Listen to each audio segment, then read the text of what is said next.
This is the Horse Radio Network. This is episode 71 of Horsemanship Radio, brought to you by Index Fund Advisors, IFA.com. Horsemanship Radio is a part of the family of the Horse Radio Network. And today we have two guests that are just amazing. Mitch Bornstein, and you'll all recall the earlier episode we did with his Mustang, Samson, and he is the author of Last Chance Mustang. We also have Al Dunning, who's an icon in the Western reining field. This will be fun.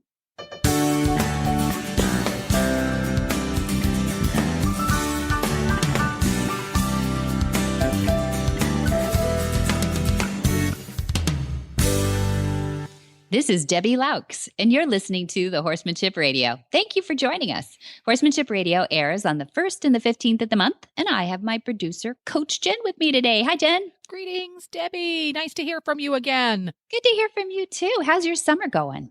My summer is going really well. Here we are in September, so it's nearly over. Yep, almost. Almost over. Labor Day. Yay, Labor Day. Now, how's that work? You don't wear white after, how's that thing go? Yeah, how does that work if you have like chrome on your horse? Ooh. Uh-oh, 4 whites. Oh, what are they gonna do? That's funny. Hey, maybe you can answer me this question. Yeah. Nigel, my new horse. Yes. We're still getting to know each other phase. I love it. And he is currently wearing his summer coat, obviously. Okay. But he's starting to shed a little bit and getting ready for his winter coat. On certain sections of his body, like behind his elbows and on his chest, and right where the top near his mane, where his mane grows out, there's no hair. And it's not because he rubbed it out. There's just no hair. Have you ever had a horse like that? Yeah, sometimes it can be so many things, Jen. We use this little tub of African bee. Believe it or not. It's sorry, not African. It's Amazon bee propolis, and it grows things back. But because it could be a little. This is very much a vet question, Jen. But it could be. It looks perfectly natural. It's not patches. It's just when he shed it out his winter coat, nothing grew back. Nothing grew back. It's bald. And he doesn't have flies on those spots or anything bothering him. And if you look really carefully, you can almost see like baby fuzz. Mm-hmm. It's not the kind of bald you associate with hair being pulled out. It's the kind of bald you associate with there's just not meant to be hair there, just like his muzzle. Some people have receding hairlines. Some people have receding elbows. Is there such a thing as like chestnut pattern baldness? It's crazy. I don't chestnut pattern baldness.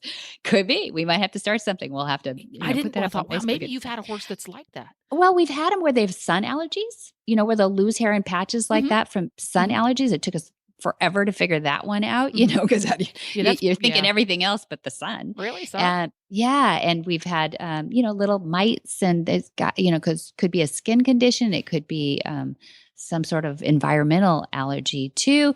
Most often you think it's going to be a rubbed piece of equipment, like, if it's behind the ears, it's a halter, cinch, Sure. But if you're a horse person, if it'd be something be rubbing on that or not. I have never seen anything like this before, where it's just like, really? You don't grow hair there? Nigel's a scientific phenomenon. He is. Send photos. There we go. He's a phenomenon. I'm not sure on that. I love anomalies, though. I think it is fun, and we usually learn something with anomalies if we can figure it out. But at least you put it in your bank, right? Your brain, and think, well, I'm going to hold that over and see if I can figure all that out. And it is kind of fun. This horse species different than us. It'll be interesting as he grows his coat in for the winter. What happens to those sections that currently just have no hair? Because when I got him, the hair on his chest looked perfectly normal. Yeah, but he was wearing a winter coat. So maybe that's just him in the summertime, being a native Floridian. He's going, I'm going to have as little hair as possible. Thank you very much. You got him from a Florida owner. He's lived his whole life in Florida. He's lived his whole life within about 50 miles of here. I don't know. Pretty interesting. We have some rescues on the farm. These are the ones we bring in for the Gentling Wild Horses course and for the intro courses. And we just got finished up with the Monty special training. And every one of them has some little quirky thing. And I love how they sort of tell you their story without words, Yeah. So what are some of the cool things that you learned about some of the horses that came in because that's such a cool thing for these horses to be able to do, because these horses, they need a second chance. They need a friend so much. Yeah. And that's what makes them such good professors. They teach us where we're going wrong and where we're going right in introducing ourselves and how we approach them as human beings. But once they figure out we might be a little different than their experience that they had with an earlier human being, they just like, oh, thank God, somebody is not going to do something they shouldn't be doing with me. And the stories are here's a fun way to describe it. The intro course just started. Jamie Jennings from Horses in the Morning. That girl from Horses in the Morning. That girl from Horses in the Morning. She's taking the course, and a couple of my friends are taking the course. And so it's a lot of fun. And they all were talking about the introductions they made in the classroom. I know sounds funny in comparison to what we were just talking about, but you'll get it. And they said, okay, I want to go around the room and everybody introduce themselves, but you can't say anything. So we have to know something about you, but you can't say anything, And it's a cool little icebreaker, right? But, it gets you thinking about body language. It certainly loosens up the group and it's kind of fun. But, that's horses, isn't it? They can't tell us what they, have been through or what they learned about humans earlier than that experience. And they are in the moment, they're on that day. So the way they react is completely honest. And so this is why, Dad Monty is always saying, if your horse is doing something that is, fear-making or happy-making or anything, look at yourself in the mirror. You're causing that, whatever it is, good or bad. And it's true because they can only react to us. So it's been fun. We've had horses right off the mountain. We've had one that was meant to be a bucker, a professional bucker, and this guy raises him up on the mountain. His name is Ralph. Okay, he's supposed to be a professional rodeo bucking horse. That's it. Yeah, those are out of that. Well, this one that we had this time is not flunked yet. What he wants is a really calm bucker in the chute. He wants a 9-year-old to be able to lead that bucker off the arena when he's bucked off his victim. Now let's just back up here a minute. This is a guy who runs. He provides stock to a rodeo, and he is taking the time to take horses that buck for a living and create a horse that's going, cool, I buck for a living. Humans are not bad.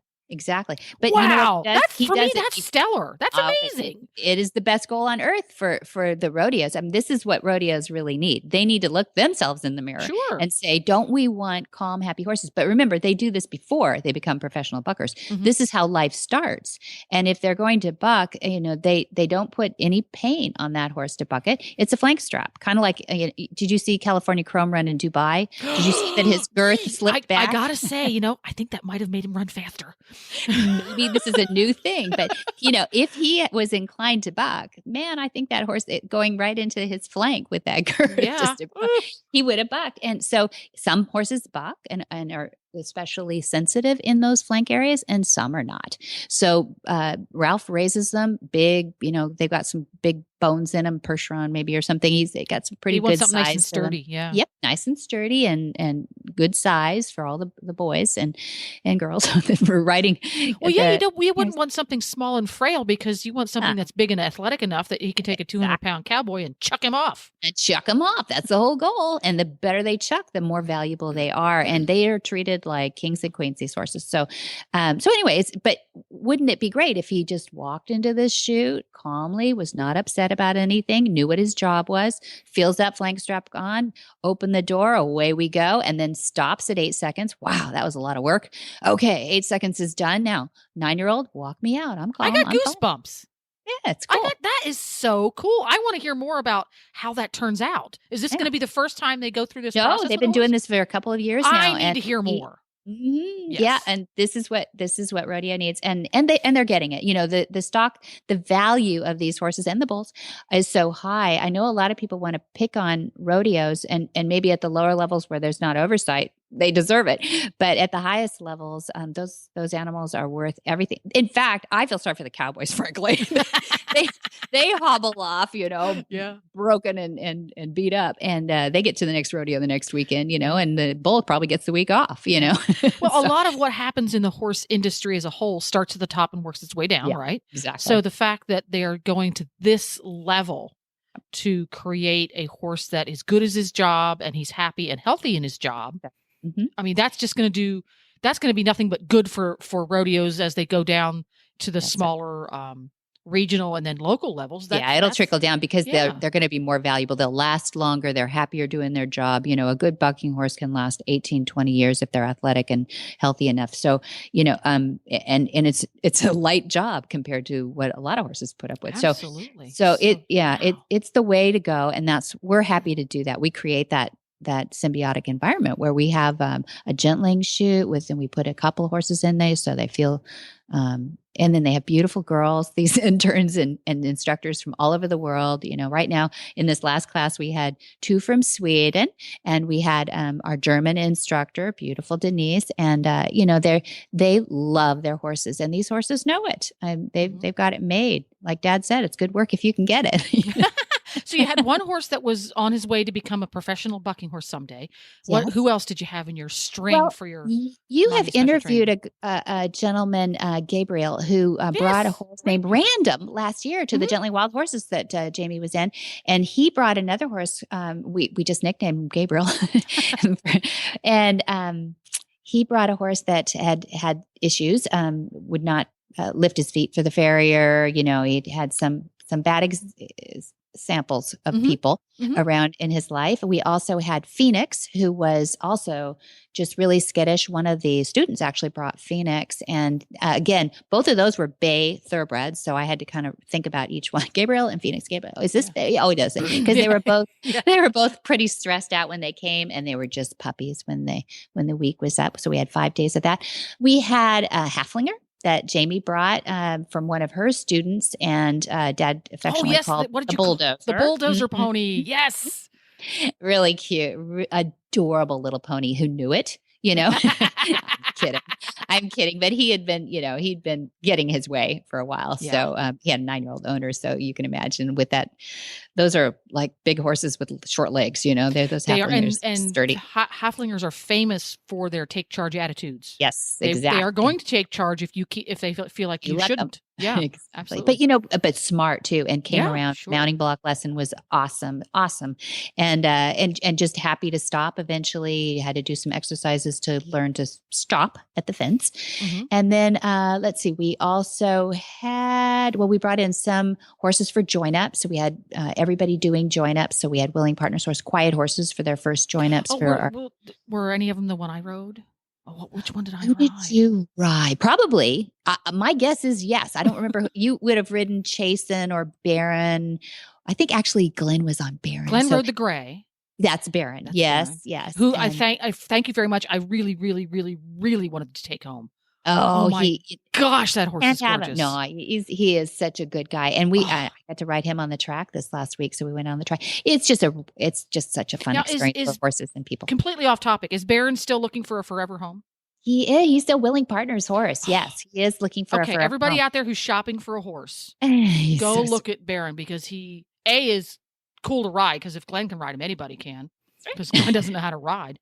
And Glenn could make that horse do lateral work. Hello. Glenn sat on a horse twice in his life, but he is drop dead gorgeous. Gorgeous. Okay. He's so pretty. You have to go on our Facebook page and see some shots of there was a lady from all the way over from Hungary to take the course, and she was on Chasen, and I was on Baron, and beautiful photos, and everybody got to ride. We have one gal that's kind of been like a lot of us. She's 50 something. She's been around horses her whole life, but not a lot, not really formally trained. And she had the best time. She stayed for the join up and long lining class. Oh, cool. Fun. It's just really fun. So that's what we've been doing for our summer vacation, Jen. Wow. That's cool. Well, so many second chances and first chances for horses and for horse people with the courses that you guys have got going on. So why don't we have a listen to our title sponsor, IFA.com, and then we will have a chat with Mitch Bornstein. Fantastic. Hi, I'm Mark Hebner, president of Index Fund Advisors and proud owner of Monty Roberts' Willing Partners graduate, He's a Sugar Bear. Investment portfolios are a lot like horses. You need to find one that best suits you, your temperament, and your stage of life. Some people might like an energetic horse, and an aggressive investment portfolio, while others are more comfortable with a gentle ride and a more conservative investment portfolio. The trick is to find the one that's right for you. That's what Index Fund Advisors is all about, matching people with portfolios, risk-appropriate, low-cost, and globally diversified investment portfolios. You can find the right portfolio for you by taking the Risk Capacity Survey at IFA.com. That's IFA as in Index Fund Advisors. Or you can call us toll-free at 888-643-3133. That's 888-643-3133. College, law school, and 19 years as a practicing attorney have not stood in the way as Mitchell has followed up his passion and one true calling to save the horses that no one else will. Horse trainer, clinician, CEO, head trainer at the Art of Horsemanship, Inc., and author of Last Chance Mustang, the story of one horse, one horseman, and one final shot. Mitch Bornstein. He's rehabilitated hundreds of mistreated or unmanageable horses, including racehorses, neglected horses, unbreakable or abused horses. For Mitch, there's no such thing as a bad horse or a steed beyond repair. Mitch lives and works in Wheeling, Illinois. Well, welcome, Mitch Bornstein. Thank you for agreeing to come on back. Thank you for having us. We're thrilled to be doing our second interview here. I know. I really am. I've been wanting to catch up with you. I've been following you a little bit in the social medias and wanted to know how everybody was doing. How, I saw that there was a little bit of a health scare, and I was a little worried about your Mustang. So is everything okay now? Yeah, Samson is doing great. He, I think as he gets older, the winters get a little rougher on him, and he's approximately 20 years old right now. So I think even we had a mild winter here in the Chicago area. It took a little bit out of him and got him a little thin, but the spring has been very good for him. And I think everyone has noticed it because there's been pictures up on social media and stuff. Mm-hmm. And everyone seems to be commenting, oh, my goodness, he looks so great. He looks, 10 years younger. So he rebounded very well, for sure. That's great. That's so great. I mean, I think it's an oxymoron in you saying it's a mild winter in Illinois. We're in Southern California. I can't even imagine what a mild winter in Illinois is like for Mustangs. And I know that, a Mustang that is adopted, or the Mustangs that have gone through living in the wild and or just had a rough upbringing, which people will have to go back to episode 54 of Horsemanship Radio and listen to the introduction we did, Samson and you and your story, because the book and your story, and as it continues to be, is amazing. And it's one of those things that we all kind of think, wouldn't it be cool if, and you're pulling for Samson through the whole book, or you're pulling for Mitch through the whole book, and the thing with Mustangs that we know is that they have compromised immune systems. And I do worry about them getting through winters, and their intestinal tract, it can be compromised due to early worms. When they're wild, and there's not a lot you can do about them. So you're going to have to keep us up on his health reports for us. Yeah, absolutely. Happily. I think that the big surprise in the last year since the book came out is just that this Mustang, who was so hated for so many years by so many people through no fault of his own, has developed this huge following who really stay in touch and stay on top of things and want updates. So it's a very pleasant surprise in the last year to see all this develop and unfold. That's great. Well, you're so deserving of it, both of you, because you managed it to happen, and probably above all odds. I saw that Elle Magazine had you June 2015, so it was about a year ago, the Reader's Prize recipient, Last Chance Mustang book. And you've just had some great things happening in this last year. And so I thought, at this point, you probably are so educated on Mustangs, and you probably know more than you want to know at this point, of all the different things that Mustangs make the news for. But, I wanted to ask you first I'm curious about what you think of these Mustang makeovers in general, because there's a lot of competitions going out there that have Mustangs in the name. Yeah, I think that, it's a kind of a double-edged sword. I think that they do an excellent job of promoting the Mustang and really showcasing the amazing attributes. And these horses are so athletic and so giving and so willing to work and achieve and perform.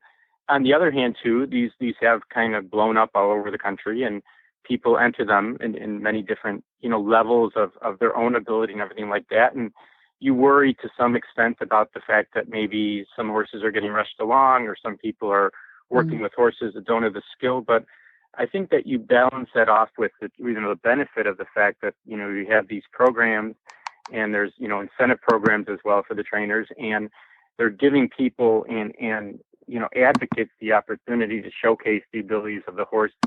But as if, as in any other, performance type areas or any of the other shows, you do have instances where, you worry about what goes on behind the scenes or how horses are handled. And I think you have that in any type of competition or venue. But I think that these, activities and these,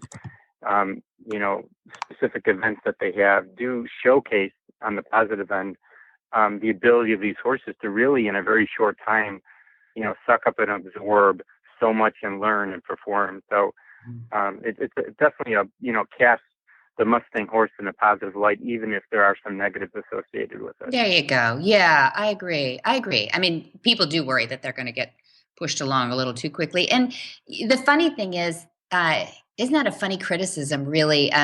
If the horse is partnering with you, then it seems hard or even difficult to imagine that you are actually pushing them. Because if they're partnering with you, it's like a kid who's just having a great time with you. He's just reading his first book because that's what he wants to do. But I think what you're addressing is if you're rushing a horse that is just being flooded with too much information, he's just not able to take it in. Is that a good distinction to make? Yeah, and I think it really, and we've been asked this question a lot lately. I think the issue where it comes down to is it's not even so much the horses and it's the person per se. So if you're someone who reads the horse properly and moves along, there you go, and wants to showcase the animal and not see it as much as a competition, then you're going to work with the animal and do it in the right time frame. There will always be individuals out there, whether it's these events or at events that have to do with quarter horses or dressage or anything. There are always going to be people in the horse world or any competitive sport that will rush and cut corners and want the attention and want the limelight. But, you have to take a step back and say that you hope that that's in the minority and not in the majority, and that most of the people, are doing it because they want to showcase, their ability to train, the horse's ability to learn, and to really exhibit, the great attributes of the Mustang horse, which is really the whole purpose of these events. Right. And to help them get adopted. Exactly. Yeah, both. That's good for horses and good for people too. Showcase their abilities and also to showcase that they should be included in a lot of other. Are you seeing an increased presence of Mustangs in the performing sports? I think that, the last couple of years we've seen really good horses out there and performing in the headlines. We saw Alyssa Wallace, who took a Mustang to a 3-day event. That was, tremendous. It got huge press and people really were like, wow, look at that. Who knew? Yeah.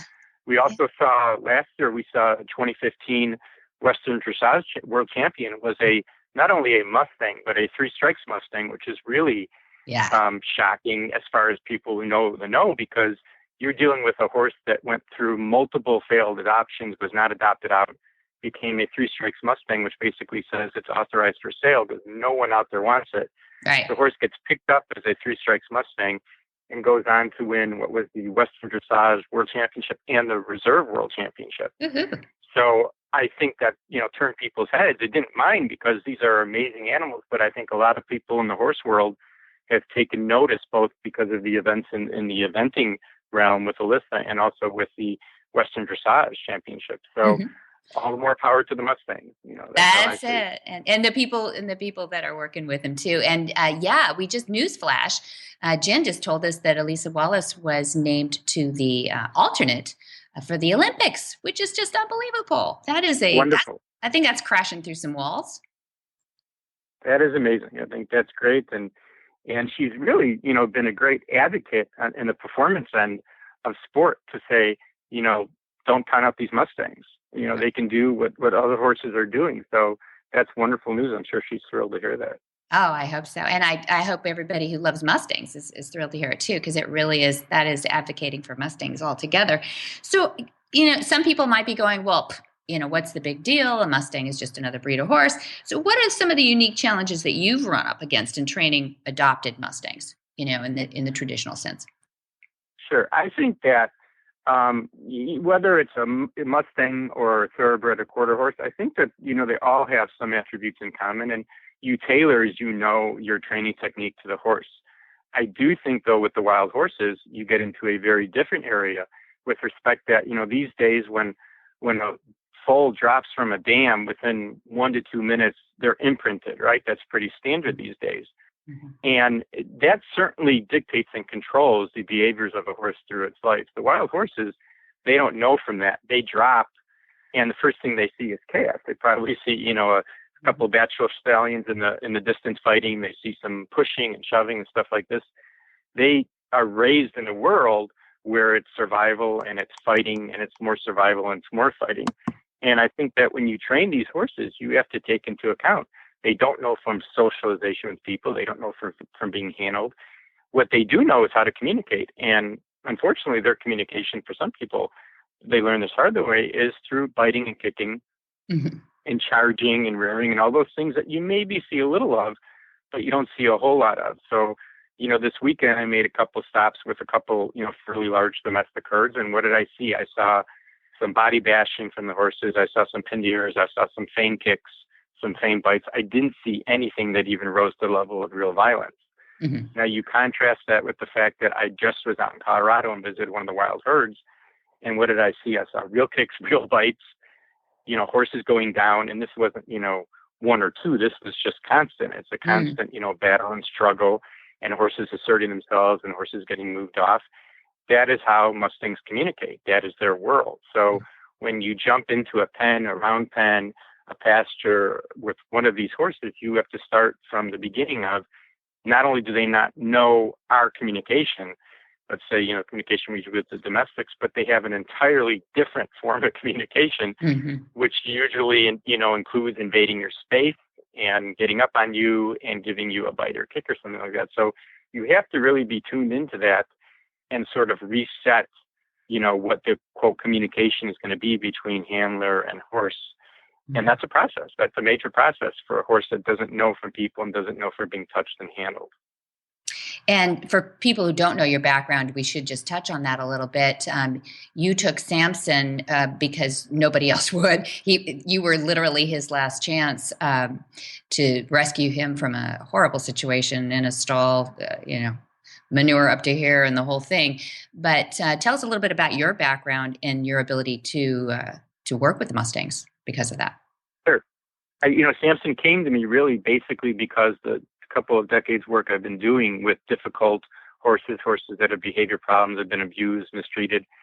And he was one such example. He had all of the attributes of an abused horse, plus he was a wild horse. So, he eventually over time was beaten and beaten and beaten, and he still had those communication skills of biting and kicking. So in his head, it was, well, I'm going to defend myself the way I was taught to as a youngster. So for me to step in the situation, it really took, 2 decades of experience working with difficult horses to handle the most difficult horse, which is a horse that really, contrary to what their nature is, they're fairly sociable. Even in their bad days, they're fairly sociable. This was a horse who became really sort of a bloodthirsty animal of, I'm going to take anyone out before they even approach me and try and hurt me. So he became sort of an aggressor. So for me, it was really a couple of decades work of dealing with horses that had all these, attributes of, well, people would call me and say, this horse is kicking the fair, or this horse is biting, this horse bucks when you get on it. Samson had all of that. He wouldn't buck once or twice. He would buck 30 times. He wouldn't kick you once or twice. He would kick you 10 times. So fortunately for me, I met Samson at the right time in a career where I had all that behind me, and could rely on it, rather than all that ahead of me, where I probably would have ended up done and finished, in the first place. Yeah. Well, either that or it killed. It sounded like a pretty dangerous situation, but you read it well. And I think reading the situation is probably that nuance that some people say, well, some people never have it. And some people are pretty intuitive to it, but you still, I still think you need the muscle memory. I don't think you're born with it. Unlike some people say, oh, Indians have it, the American Indians, or, there's this guru status. And, I think some more people are learning to be intuitive. They bring their breathing down, bring their adrenalines down, and work around a horse better. But I don't think you're necessarily born with it. But I'll add a caveat, and you see if you agree with me. Children can be around horses, and they don't seem to be as concerned as adults. What do you think about that? I agree 100%. And it's interesting. I've always said that children and animals are very intuitive to pick up on, the subtle cues of communication, both between other animals or between humans and animals. I think that's absolutely true. I think that children kind of are a clean slate, and they don't come to the table with, a dirty plate per se. And they're open-minded and they're perceptive, and they don't have, let's say, a life full of, experiences and things you've seen and things you've been told. Yeah. And I think that's why you really want to start young in any sport, especially with horses. Yeah. And they don't come, with these preconceived ideas and everything like that. So I think that everyone can learn, and certainly as you folks in Monty has taught, is that everyone can learn to be a better horse person, and everyone can learn to read and be perceptive. Now, there may be varying degrees of levels of who can pull that off at a better level than other, but I believe that everyone can be taught to be more perceptive and more intuitive. And certainly there's some who have the gift, and then there are those who learn it. But ultimately, no matter what level you get to, it's better than no level at all. And that's really the starting point, is to be able to communicate with your horse. You don't have to be, Mr. or Mrs. professional horse trainer, but you can certainly know or see the warning signs when your horse is angry, or when your horse is content, or when the horse is trying to tell you something. You may not be sure what it is, but it's anytime you think your animal is communicating with you, there's got to be a reason for it. So that's a start. Mm-hmm. Yeah, good. And, it's so fun to hear you say things like that, because 20 years ago, you just really didn't hear it a whole heck of a lot. And certainly a lot of the really experienced trainers didn't like to share some of their teachings that way too. Have you ever seen the IFA gentling pen that Dad uses at Flagazet Farms? Have I ever shown you any video of that or anything? Yeah, I have, and it's interesting because to me it really puts everything on a level that everyone can work with and do it safely. And that means that the horse is put in a safe situation where it's in a space that feels better than it would, and the person is outside on the outside of the pen, and is also safe. And the funny thing is, once you have an animal or a person feeling afraid or feeding off the fear of another, we all know with horses you're in big trouble. Yeah. And that is what, to me, always starts the problem. It's not lack of training. It's not lack of experience. It is always the fear factor. Mm-hmm. And whether it's both or it's one, and horses are amazing at detecting it, it causes a problem. Yeah. So, I really like that setup. What I find interesting is, Monty's use of the gentling pen is very, very similar to when we started with Samson. Mm-hmm. We didn't have a pen and we didn't have a chute, but we had a pasture. But what was interesting is that Samson would go up on a ramp that was in the pasture that led up to the barn, where they would take equipment up into the second story of the barn. And on the first day, I noticed that whenever he would run around, he would go up on the ramp because he was above. He was at a higher level. He felt he could see things. And for some reason, his ability to see far out made him more receptive to me close in. Because he figured, I can see threats coming. Yeah. And it's the same concept, because when I started trying to handle him and halter him and touch him, I would always let him move up on the ramp. Mm-hmm. And when I would talk to people, they would originally say, "Why would you let him go up there? That's his safe place. You don't want him feeling like all smug and everything." I'm like, "No, I want him up there. Yeah. I want him feeling safe and content and secure." And it's a very similar concept to what Monty has done with the pen, and that is get the horse in a safe, comfortable spot, keep the person safe, and then start trying to slowly impose your lesson on the animal, what you want it to do and learn and everything, and start up from a safe place. So I think it's a very good method for everyone to not only stay safe, but like I said, fear is so dangerous when working with, a large horse that can really get you in trouble. I think that takes a lot of the fear element out. Yeah, fear, size, and speed kills basically, because we can't be big enough or fast enough to get out of our own way sometimes. But yeah, thank you. That's profound. One of the things that I love watching in the IFA gentling that we have there is when we usually work with 2 Mustangs at a time, just at least at first, because then they feel more stable with another horse in there. And when they come out of the chute area, everybody's adrenaline is supposed to go up. We ask people to breathe and bring your adrenaline up. And then when they go back in there, everybody they avert their eyes, they bring their adrenaline down and let that be the safe place. You're actually, funny, horses aren't den animals. They don't go in small spaces usually, to feel comfortable. You've actually flipped their perception of that place to a safe place by raising and lowering your adrenaline, which is pretty interesting. So you're right. That fear factor feeds that. Absolutely. And I think that's a huge impediment removed from the equation, because you're dealing with an animal, let's say a 4-year-old, a 6-year-old wild horse. This is all so foreign to them. And you're giving to them, you're telling them this is your safe place. You're saying to them, take it as your own, adopt it as your own. You're not going to get hurt. We're all good in here. And that is, to me, really, you need to communicate with the horse. I think that when we talk about 20 years ago about techniques and methods, the problem was it was all shoved down the horse's throat, like it or not. That's right. And the more the horse objected, the more it was likely to get a leg tied up or get itself tied to a stake in the ground or something like that. Fortunately, we have, progressed from that world. And we now see that, you need to sort of work on a level where everyone feels somewhat ease and everyone is sort of in a partnership. And there is really, in my opinion, there is no other way to train the animal. Yay. I'm so glad to hear that, Mitch. That's why we love you here.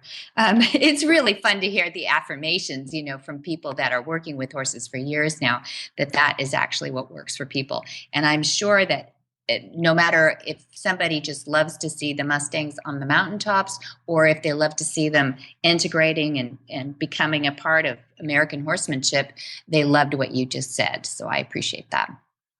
Thank you. Yeah, well, I loved having you back, and I hope you will come back again and tell us soon how Samson's doing and how the progress of American, one of the iconics, the American breed of Mustang here in the United States. Absolutely. We would love to come back, and we enjoy each of our experiences here on Horsemanship Radio. Thank you. Thanks, Mitch. Mitch Bornstein, Last Chance Mustang.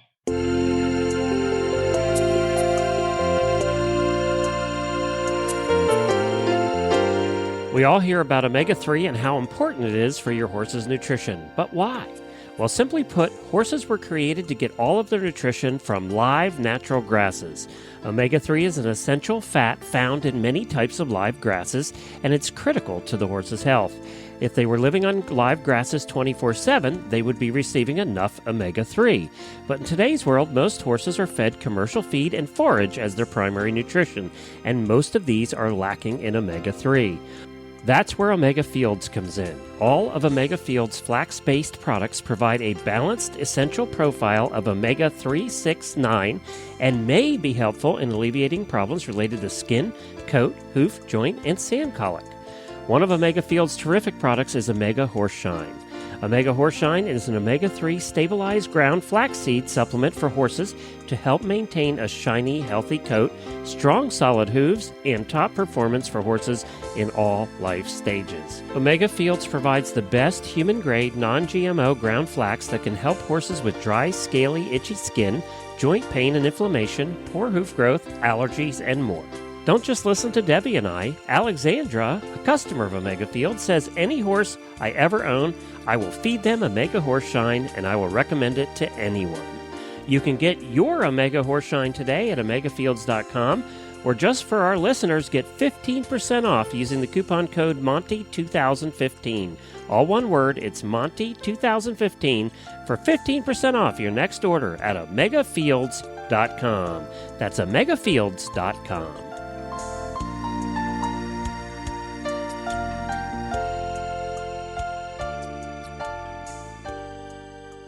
Al Dunning of Scottsdale, Arizona is one of the most respected horsemen in the industry. Al and his students together have won 45 world and reserve world championships. He's held numerous national leadership positions. He's earned multiple honors, including introduction into the Arizona Quarter Horse Hall of Fame. And his 40-plus years of experience as a professional trainer has led him to produce books, DVDs, clinics, of course, and Team AD online mentoring program, and AD TV on Better Horses Network. Al's ability to reach people comes from his love of horses and out of respect to the mentors in his own life. Al Dunning was awarded the Western Equestrian Award at the banquet held at Flagstaff Farms for trainers in the Western riding discipline who choose to train horses in the absence of violence or pain. Well, welcome, Al Dunning. I'm so excited to have you on Horsemanship Radio. How are you? I'm fantastic, Debbie. How are you today? I'm good. I'm so excited because I'm sitting in the room right now with Monty Roberts, and he bestowed upon you a Western Equestrian Award, I think. So I've been dying to get you two on a conversation together for a long time. You two don't stay in one place very long. Well, that was a big honor for me, and to come over to your ranch and see Flags Up and everybody there. I just had a great time with that, and it's one of the great honors I've had in my career. Wow, and that's a great career. I'm so honored that you came and you did that event, and that has been something it's a short list of some terrific horsemen that Dad and Mom and a small committee have chosen to honor those that have decided to take violence out of the training of horses. And gosh darn it, they don't just make better horses out of it too. Isn't that right? Well, everybody knows that, a lot of people, if they happen to make a horse out of fear, it doesn't last very long. And if you're going to make an iconic, great horse, you got to do it through a special way and a special bond. That's right, Al. Thank you. And you've produced some of those, and some of your students have produced some of those as well. I mean, we mentioned in this lead up that you and your students together have won 45 world and reserve world championships. My goodness. That's pretty good, and I didn't count a few of them because, they were individual shows or something like that, but I tried to be real honest about it. And I've just had a great career. I don't think numbers really count. It's how many lives you touch. Yeah. Oh, that's wonderful. That's wonderful. Well, Monty, Dad, I'd like to bring you in on this conversation. When did you first meet Al Dunning? Do you remember? Oh, gosh. I met Al Dunning 20 odd years ago, but he probably doesn't remember meeting me at the time. And Al's I certainly do. Are you kidding? Okay. Well, Al's a youngster, and I was retiring from competition in 66, and Al was rolling and going in 66, believe me. And it actually, I got to know Al more from his videos and lessons that he gave other people that were on video than I did actually meeting him in person. But here's a man that every single time I've seen him, I thought that's a new little thing, or that's a wrinkle that I should remember. And that's unusual for me. There's some other people that sometimes you think, they didn't win so much, but they contributed some little thing to it. Al, he encompasses those things whereby he won and he was innovative at the same time. That's an unusual person. And I like to think that I have won more world championships than my students. When you add them up, why, I like to think that I'm just leading the world in that. And then I hear something like this and I shrink up and walk out under the door. I mean, what Al has done is absolutely astonishing to the world. Well, Monty, I got to say this. I appreciate that so much. And as I get a little older, you appreciate it even more. I've read all your things too, your book and more, and I appreciate you. And I think what's interesting, I had someone told me the other day, they said, that guy is a great horseman. And I said, well, you can call him a great horseman if you want, but really a great horseman, that term is only for a few, and it's for guys that have accomplished something, and have done it the right way and have passed it on to others. And I think you fit all that criteria as good as any man alive. And I just appreciate what you've done. And I'm not sitting here, this isn't I'm patting your back and you're patting mine. This is how I truly feel. I'm so honored to be with you today and be able to talk with you straight up like this. This is great. Well, it goes both ways, and I'm not stroking anybody either. You are the man for me. And recently I watched the Working Cow Horse Derby. And Debbie knows, because I dictated her something after that Derby, Al, that the Western Division has changed in my lifetime more than it changed for 6,000 years before me. And I watched the Derby, and who was it I watched? Todd Bergen, I think you're going to mention. Todd Bergen, I'm going to tell you about. I don't know if you've heard this, Al, but I had to dictate something to Debbie after I saw this, because Todd Bergen came on Pat's computer up there. I don't know how to turn it on, but she showed it to me. And he was going to work, and I watched it. And he runs his horse down through the arena a really goodly pace. And he sits down and leaves his reins down, and the horse stops like you would cherish, And after he settles into his stop, he just lets him stand there for a bit. Now, in my time, Al, when I was first showing reining cow horses, if you stood there for 20 or 30 seconds, they'd throw you out of the thing. You'd mark a 60 and you'd be gone.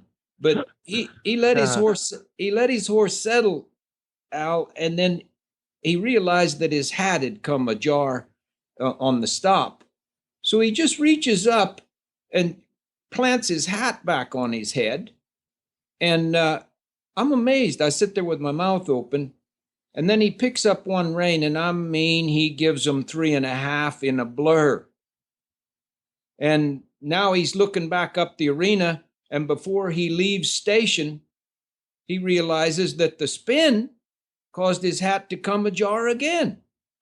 So he just reaches up there and settles his hat back down on his head, goes down through the arena, 9-0, and hits the other end and gives him as good an end as he did on the first end. And I thought, well, now are they going to throw him out, or are they going to mark him high? And then I'm learning later, when I asked Pat what happened to the rest of the whole thing, that he wins everything. Yeah. And Al Dunning, I'm here to tell you that you and I have lived through a time when more changes were made riding Western horses than happened before our time, since way back to Genghis Khan or somebody. I'm not kidding you, Al. No, I know. It's an amazing thing what's happened, and yet we still have people in our midst that think we ought to go another way and get a little bit harsh with them, and they'll even go on social media and tell people where to hit them and when to hit them and all sorts of things like that. It's pretty crazy the time we're living through, but I admire what you've done. It's just a pleasure to watch everything that you put out on television and on the computer and all that stuff. I'm just amazed. Well, you picked such a great guy to get to watch. I was fortunate to be able to ride with Todd some when he lived in Arizona, when he was part of Equine Enterprise there with John Slack. And they, the two of them were just really, really unbelievable young talents. And Todd has continued to be, I think his horsemanship, the way he sits on a horse, is terrific. The one thing, your comment, I got to tell you, he probably needs a new hat. Yeah. Because a good cowboy ought to have a hat that stays on his daggum head. Other than that, he is an outstanding horseman. And I use him as an example of a guy that did horsemanship as a young rider. and then carried that horsemanship over to, having. Do you remember back when the American Horse Show Association had the stock seat medal class was such a big deal, and it was seat, hands, and I can't remember what the other one was, but there were three things. But it developed a posture in a rider, and good hands, and how you sit a horse, and the kind of balance you have, and the timing you have. And I think when you see somebody like him, and then you see some of these other guys, and you go, gosh, it's really too bad they missed, riding horsemanship and learning the basics. Yeah, I was a part of that medal class thing with the AHSA, and even before that with horse mastership, which ended up at Madison Square Garden in New York, and that one you had to take written examinations for too, but that goes back before your time. And they stopped it because the kids were taking too much time out of school. But you're absolutely right that times have been such that we moved away from the real basics of riding, and yet, I took a kid off the top of a mountain when he was 38 years old, and he could ride a center fire saddle and the cantle up to his shoulder blades. And if you had a cow to bring home, he'd get her home all right, but it wasn't pretty, And so I started showing him the basics of the show ring, and it turned out to be Ron Rawls, and he's gone on and done a fair bit for himself. And well, you've helped so many, Ron and Philip and the whole crew over there, and you can see that, obviously the heritage of great horsemanship, you've passed on makes a huge difference in these men. But it's not only how they ride, but as it's how you think. Yeah, absolutely. You've brought another dimension to that, and I've used you quite often in that business of thinking things through and seeing something innovative in a procedure that we do. My time goes back to when the best horse I ever knew was with a guy that tied his head to his tail every Monday morning and beat his neck down with a pipe full of lead. Yeah. And so, that goes right back into the 60s, which is supposed to be modern times, but doesn't sound like it, does it? No. Yeah. I'd be remiss if I didn't ask this of both of you sitting here together, because there's a lot of people now getting into the horse business, and they're pretty attracted to this Western reining, Western cow work discipline, sport. A lot of people now are doing this for pleasure, hobby, and not so much to make a living at it. How would you two, maybe I'll just take you out first, but how would you tell somebody, maybe she's 50 plus or so, how should she start out getting into this business? If she's a green rider, let's say, and she's pretty excited about it, what would you do with her first? Well, this is something that I do. We see more riders in that age group that you talked about that are coming into this that can, love it, afford it, always wanted to step up, always wanted to compete, and now they're being able to, live their dream. The first thing I tell them is that no matter where you're at, you got to find a good coach, and you got to find the right coach that cares about you and cares about your horse, and will take the time to develop you and teach you the finer points, not just throw you into the competition and you feel uncomfortable, but develop you in stages like you would a child through pre-kindergarten, kindergarten, first grade, second grade, and on up. And I think that's the key to learning and really loving what you do by, taking your time and absorbing the knowledge that great horsemen have. I have to go back just a little bit because I got to say, Monty was talking about, the difference in today. Well, part of the difference is that back when Monty was a young guy and learning, really very few people ever wanted to help one another, and share their tricks of the trade or their tools in their toolbox, let's say. But Right. today, there are a plethora of wonderful horsemen that are willing to share and teach and share it on television and video and in their books. And if you come to their ranch and do clinics and Monty, we didn't have that when we were kids. We sure didn't. And if you had a polygraph on me, the explanations that you've just given are absolutely what I was thinking about: the good coach and the responsible person who cares about you, cares about your horse. If you had a polygraph on me, I swear that's exactly what I was thinking about too. And and I know that when we were kids, nobody wanted to tell you anything. You had to muck out a lot of stalls to get any secrets at all. And we look back on it. You can disagree or you can agree with the Dorrance brothers in one way or another, but they started bringing horsemanship out of the woodwork and letting people know what they thought. And then Ray Hunt followed along, and people like that. Ray Hunt was still, the day he died, he was prepared to rope one and drag him around the round pen. But and you can say I disagree with that.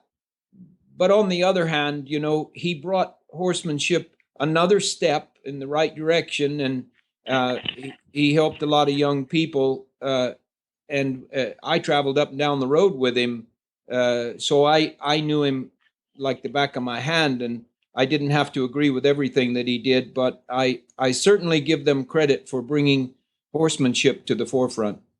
Well, nobody has to agree with everybody's techniques. That's a unique thing in our business, because I teach that training a horse is on my yardstick theory, meaning that somewhere in that yardstick between the guy that says you should never ride a horse or capture that horse from the wild to the guy that's really rough on the other end of the yardstick, somewhere in the middle there, around 18 inches, is really how you train a horse.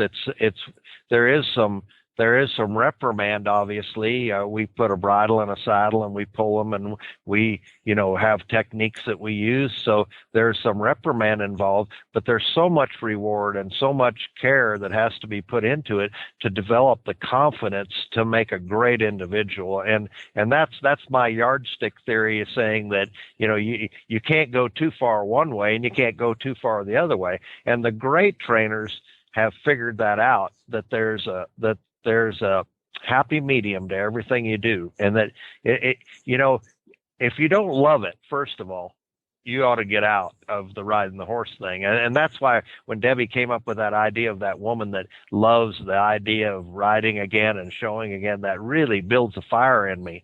A lot of people take a person like that and they think, oh, here's a person I can bill a lot to. I can make her spend a lot of money on this horse, blah, blah, blah.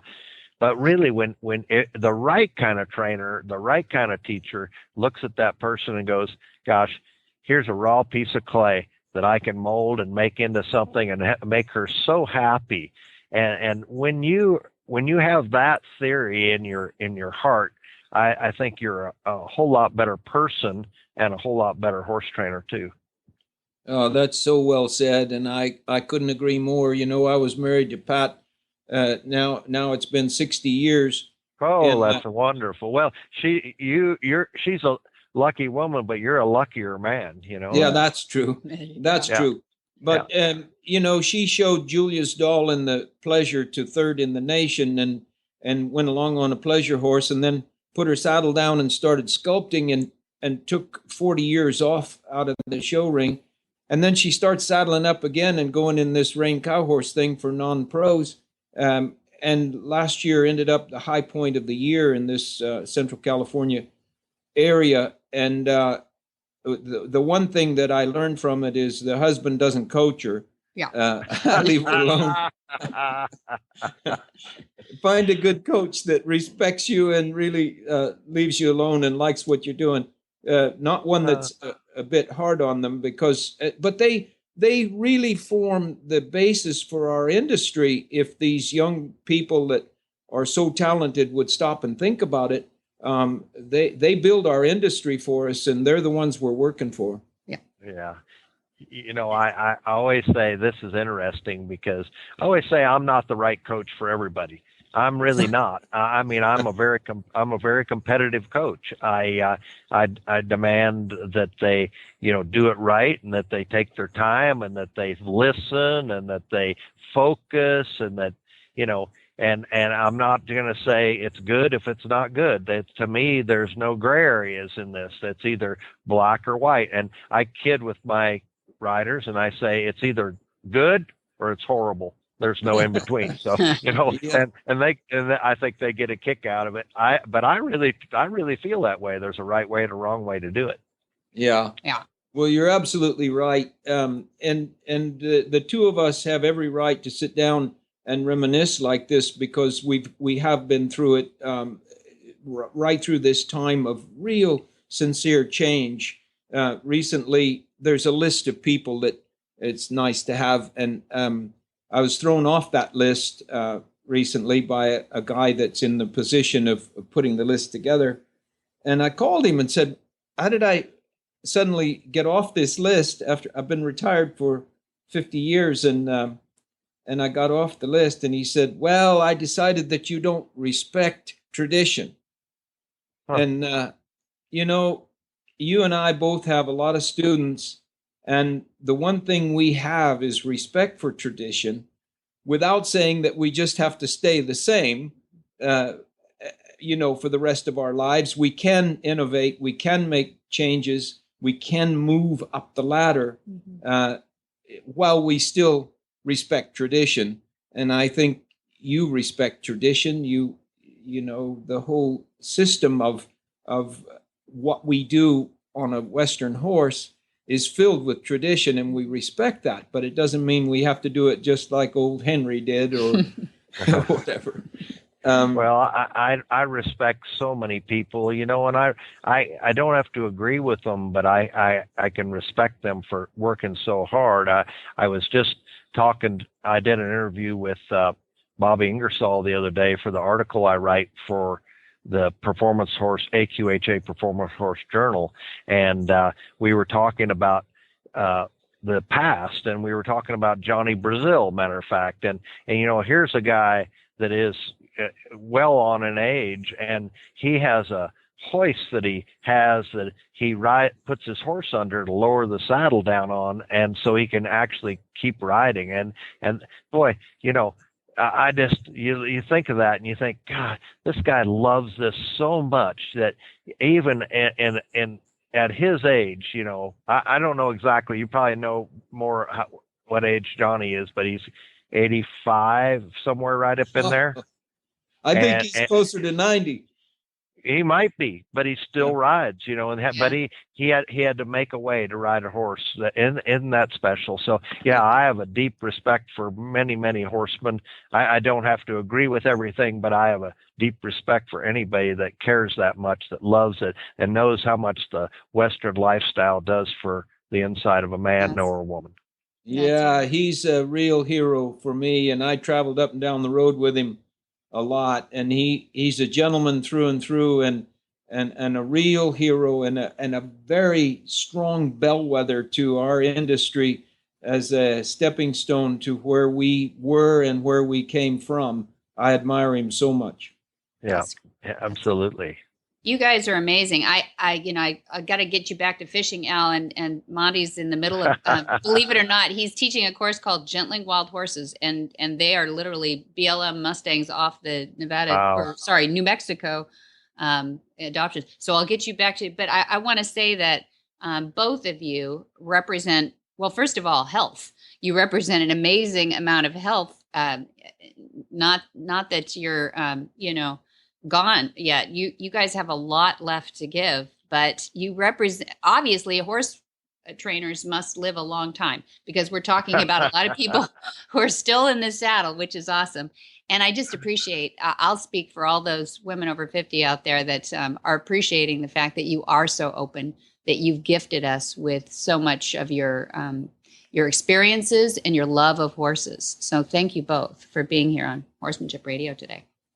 Well, it's an honor. Well, thank you for having me.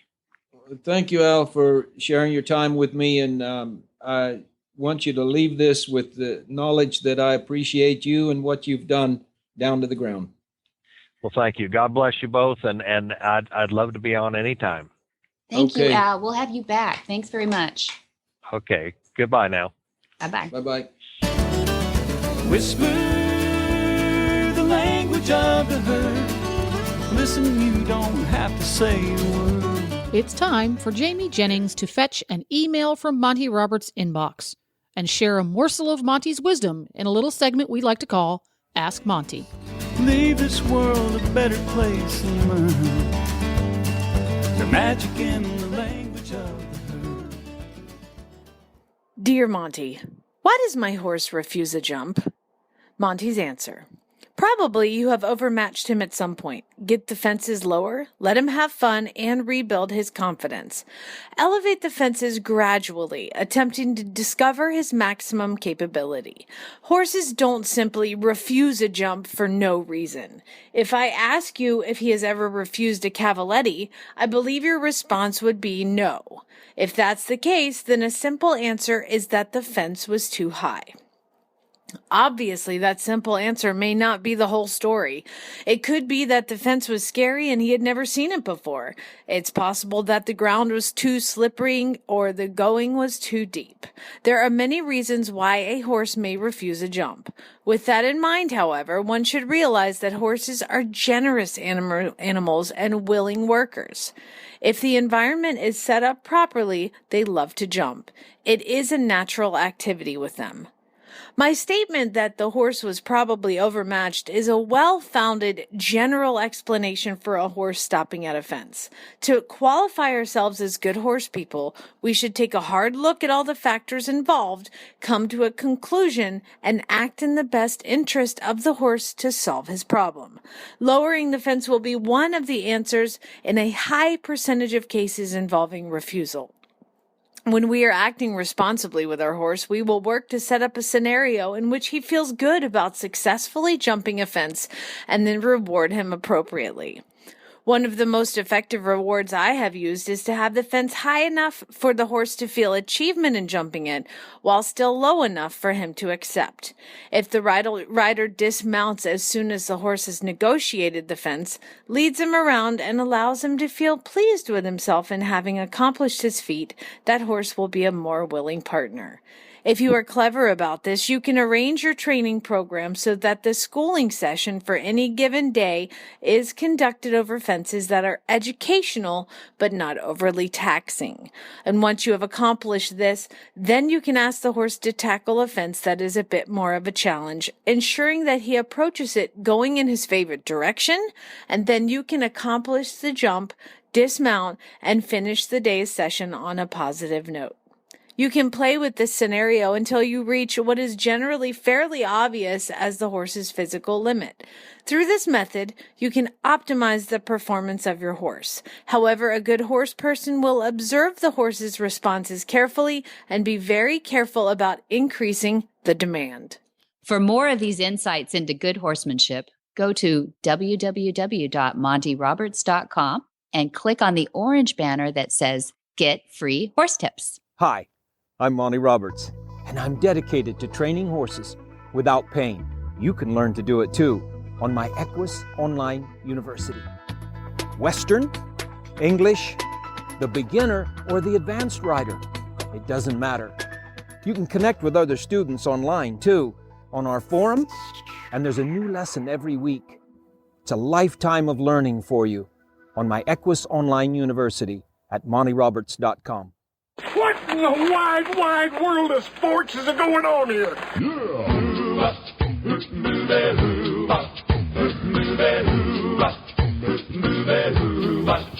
Where in the world is Monty Roberts? Monty is looking forward to meeting some new friends, two-legged and four-legged, in September. September 9th, we have a Horse Sense for Leaders coming up. And then right on that weekend, we have a Night of Inspiration, September 10th. September 24 and 25, we have a Riding with Respect. And then we go off to England, and Monty will be there October 15th. October 21, October 26, October 29, and then wraps into November 3 and November 5. He will be at the Living Legend Tour and be at Your Horse Live. Very exciting. Cool. He's going to be over in the UK again. There he goes. Woo-hoo. And you can see all of this and more at montyroberts.com, or you can go old school. Give them a call over there at Flag Is Up Farms. The phone number is 805-688-6288. And to find out details about today's show and all the rest of the podcasts, you can go to horsemanshipradio.com, where we'll have links, photos, and more information about today's guests. And we love to hear from you folks. We love to hear from our listeners because that helps us make the show better. Follow us on Facebook. Just search for Monty Roberts. Or you can follow Monty on Twitter. That's right. He tweets. Does Monty tweet himself, or does he get you to tweet? He tells us what to tweet, or he sets it up so that we can schedule a tweet. So he's very involved. Does he have a smartphone? No, that's why we have to do it. I want him to get a smartphone. That you might not want to go down that road. He'll be tweeting continuously 24/7. You'll have to take his phone away. But if you want to follow Monty on Twitter, it's Monty_Roberts. And don't forget to go get the app for your iPhone or Android. You can have all of your favorite Horse Radio Network shows with you wherever you go. Just go to your app store and search Horse Radio Network. It's a free app and easy to download.